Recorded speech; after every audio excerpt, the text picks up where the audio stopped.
기록된 바 하나님이 자기를 사랑하는 자들을 위하여 예비하신 모든 것은 눈으로 보지 못하고 귀로 듣지 못하고 사람의 마음으로 생각하지도 못하였다 함과 같으니라. 오직 하나님이 성령으로 이것을 우리에게 보이셨으니 성령은 모든 것 곧 하나님의 깊은 것까지도 통달하시느니라. 사람의 일을 사람의 속에 있는 영 외에 누가 알리요? 이와 같이 하나님의 일도 하나님의 영 외에는 아무도 알지 못하느니라.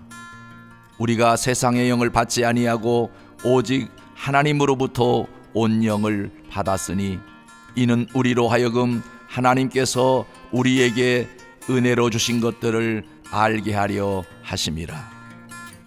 우리가 이것을 말하거니와 사람의 지혜가 가르친 말로 아니하고 오직 성령께서 가르치신 것으로 하니 영적인 일은 영적인 것으로 분별하느니라.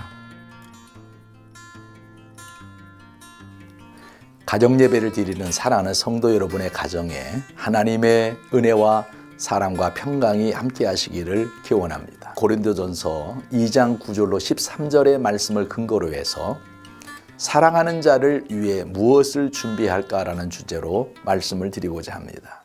요즘은 이벤트 세상인 것 같습니다. 온갖 이벤트가 세상에 펼쳐지고 있습니다. 얼마 전 한 TV 프로그램에서 사랑하는 사람을 위해 바닷가에 안개꽃과 함께 사랑의 메시지를 담아 가는 곳마다 사랑을 표현한 것을 보았습니다. 그 길을 걷는 연인은 너무나 행복해하는 것을 보았습니다. 아마 그 여인은 밤새 사랑하는 자를 위해 무엇을 준비할까 고민하면서 감동의 이벤트를 준비했을 것입니다. 본인의 가치관대로 사랑하는 자를 위해서는 아낌없이 주고 싶은 것이 사람의 마음입니다. 동물의 세계도 그렇습니다. 중동에 가면 소가 밭을 가는 장면을 보게 됩니다.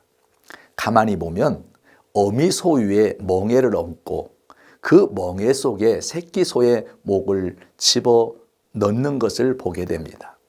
그렇게 해서 주인이 소를 끌고 갑니다. 어미 소는 목에 멍에가 무겁게 걸려 있기 때문에 땀을 뻘뻘 흘리며 힘들게 일을 합니다. 그렇지만 새끼 소는 그냥 따라가기만 합니다. 어미 소는 새끼 소에게 그냥 살아갈 수 있는 방법을 보여주는 것입니다. 이처럼 새끼를 향한 부모의 사랑은 동물들도 예외가 될 수 없는 것입니다. 가르치는 대로 사는 것이 아니라 본대로 사는 것입니다. 그러나 요즘은 시대가 많이 변하고 있습니다. 모두가 자기 중심적으로 살려고 합니다. 그래서 젊은 사람들은 자녀를 많이 낳지 않습니다.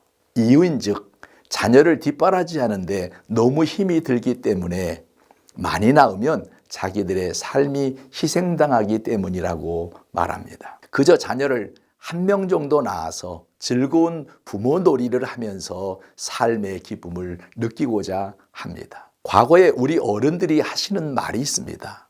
사람은 태어날 때 자기 복을 타고난다. 그렇습니다. 사람도 태어나면 부모가 자녀를 위해 어릴 때부터 장성할 때까지 세심하게 돌보아 줍니다.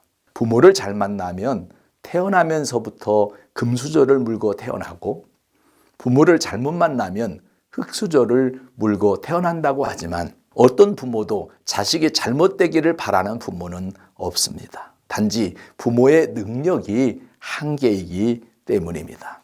우리나라 50대 이상을 대상으로 노후 대책을 준비했느냐에 대해 설문조사를 했는데 30%만 노후를 준비하고 있다고 말했습니다. 그만큼 우리 부모님들의 세대는 자식 뒷바라지 하느라 자신의 삶을 돌아볼 여유가 없었습니다.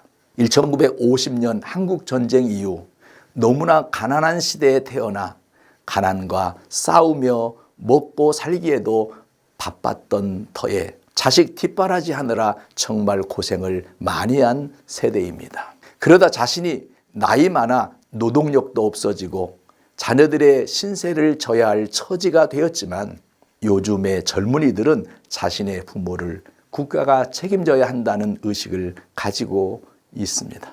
그렇다면 하나님은 사랑하는 당신의 자녀를 위해 무엇을 준비하고 계실까요?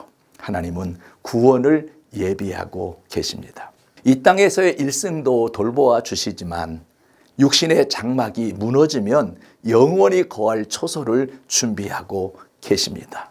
그 본보기로 이스라엘을 선택해서 하나님의 계획을 본보기로 보여주시는 것입니다.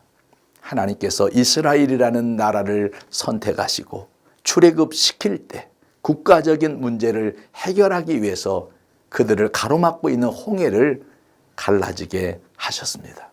그래서 당신이 선택한 이스라엘 백성을 육지같이 건너가게 하셨고 애굽의 군대는 물에 빠져 죽게 만드는 놀라운 사건을 예비하셨습니다. 마라에서도 그랬습니다. 마라에서는 물이 써서 마실 수가 없었습니다. 그들은 사흘길을 걸었지만 물이 없었는데 마라에서 연못을 하나 발견하고 보니 물이 써서 마실 수가 없었습니다. 그들이 목이 말라 견딜 수 없을 때 하나님은 그것을 해결할 수 있는 나뭇가지를 예비해 놓으셨습니다. 여러분 한번 생각해 보십시오.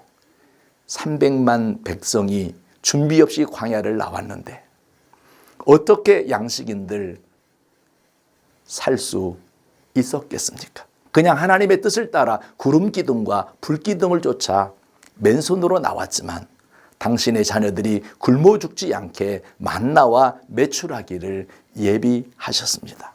개인에게도 마찬가지입니다.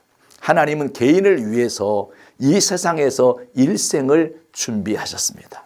시편 139편 16절 말씀에 보면 내 형질이 이루기 전에 주의 눈이 보셨으며 나를 위하여 정한 날이 하루도 되기 전에 주의 책에 다 기록이 되었나이다라고 기록되어 있습니다. 나의 일생은 이미 하나님의 계획 속에 있습니다. 하나님은 여러분과 나의 일생을 이미 주의 책에 다 기록해 놓았기에 우리는 그냥 하나님이 준비하심을 믿고 편안하게 그 길을 가면 됩니다. 이것이 복받은 사람입니다.